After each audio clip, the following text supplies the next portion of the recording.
Hi there everyone, it's Adam Voigt here from Real Schools with your July staff meeting conversation starter. And what I wanted to do today was to hit on the head, to take that hammer out and smash firmly into the timber a stress that nearly every Australian teacher has. And it's that moment that comes along that we all dread when we have to make a phone call to a parent about the behaviour or conduct of their child.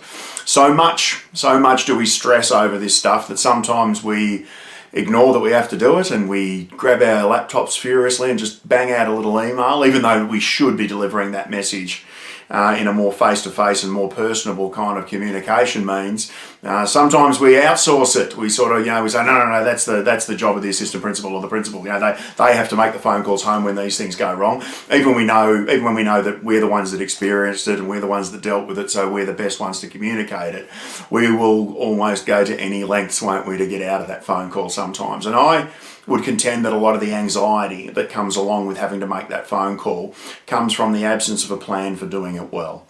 I would also contend that when you're in that phone call, having a really long plan, there are 15 things that you need to keep in mind to run a successful conversation with a parent, is the wrong kind of plan. I like simple plans. And so what I want to reveal to you today are the two things that I keep in mind when I need to make a phone call to that parent to help them to be able to access the things that I need to tell them.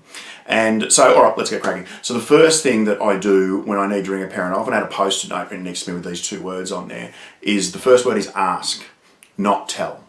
So what I know that in my head, I've prepared myself to ring up and how am I going to deliver this message? I think that's the wrong thing to plan for. The best thing to do is to think about what's the best question to ask when that phone call comes. So often a parent on the other end of the line will be very quick to say things like, yeah, what's he done now? What we need to do is say, you know what, I am going to tell you everything that's happened at school today. But the first thing I need to do is to ask you a question. Have you noticed anything different lately?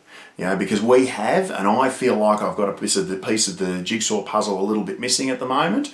And you know what? You're the expert on your kid. Have you noticed anything that you reckon we should be aware of lately?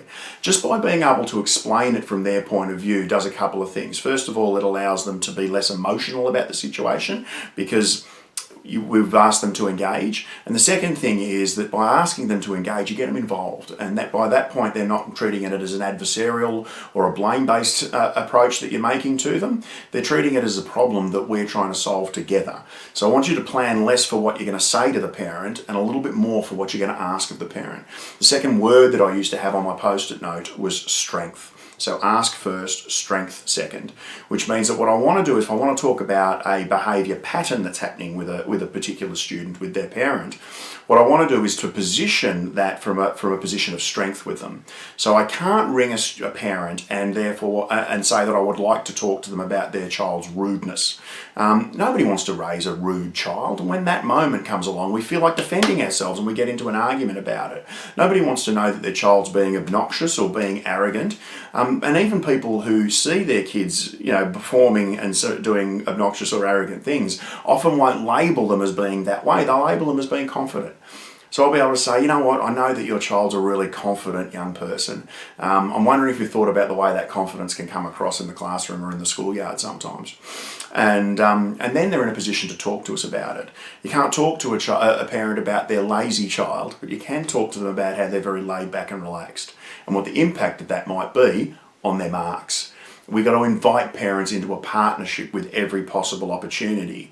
And therefore, if we can view this phone call as an opportunity rather than something to avoid, we can do some really cool stuff. Two-step plan. Ask first, talk to their strengths, and get parents into partnership about problem solving. Good luck with it. Love to know what you think, and we'll see you next month.